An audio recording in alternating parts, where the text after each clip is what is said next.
ஹாய்ங்க. இன்றைக்கி வந்து நம்ம கொஞ்சம் விதை இருக்குது, அதை நட்டி வைப்போம்.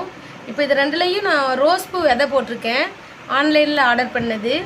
அப்புறம் இது ரெண்டுலேயும் வந்து செண்டுப்பூ விதை போட்டிருக்கேன். இப்போ ஆன்லைன்லேருந்து ரோஸ் பூ விதை கூட இந்த ரெண்டு விதையும் கொடுத்தாங்கங்க. இப்போ இதில் உள்ளதையும் நான் முளைக்க போடுறேன். பார்த்துக்கங்க, கொடி விதையாக தான் இருக்குது, கடுகோட சிறுசாக இருக்குது, போட்டிருக்கேன். இப்போ அதுக்கடுத்து வந்து நம்ம யானை தந்த வெண்டை, இதுவும் நான் கடையில் தான் வாங்கினேன்.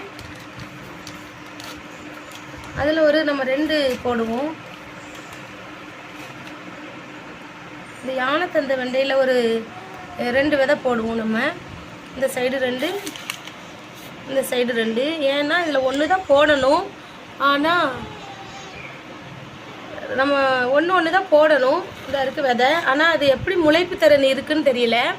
அதனால் நம்ம இப்போ 2 போட்டிருக்கோம். இப்போ இது யானைத்தந்த வெண்டை போட்டிருக்கேன். அதுக்கடுத்து கொடி பீன்ஸ் வந்து ஒன்று மட்டும் நம்ம போட்டுக்கணும். ஏன்னா இது ரொம்ப கொஞ்சம் பெருசாக இருக்குது. இதுதான் கொடி பீன்ஸ் விதைன்ட்டு வாங்கிட்டு வந்திருக்கேன். ஓப்பன் பண்ணி காமிக்கேன்.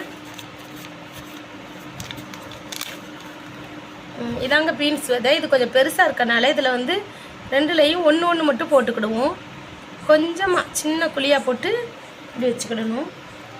அதுக்கப்புறம் வந்து குடை மிளகாய் வாங்கியிருக்கேன். குடை மிளகாயில் உள்ள விதையும் நம்ம இப்போ இதில் வந்து ஒரு 2 போட்டுக்கிடுவோம்.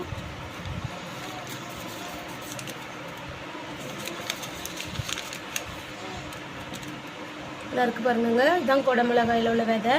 மிளகாய் விதை மாதிரியே தான் இருக்கும். ஒரு 2 போட்டுக்கிடுவோம். இதில் ஒரு 3 உளுந்துருச்சு, 1 எடுத்துருவோம். அப்புறம் ரொம்ப நெருக்கமாக வராது. சரி, இப்போ வந்து இன்றைக்கி இது எல்லாத்தையும் நாங்கள் விதை போட்டிருக்கோம். இதில் இப்போ க்ரோ பேக்கில் இது முளைச்ச பிறகு க்ரோ பேக்கில் எடுத்து வைக்கணும். இதில் கொஞ்சம் தண்ணி தெளித்து வச்சிடணும்.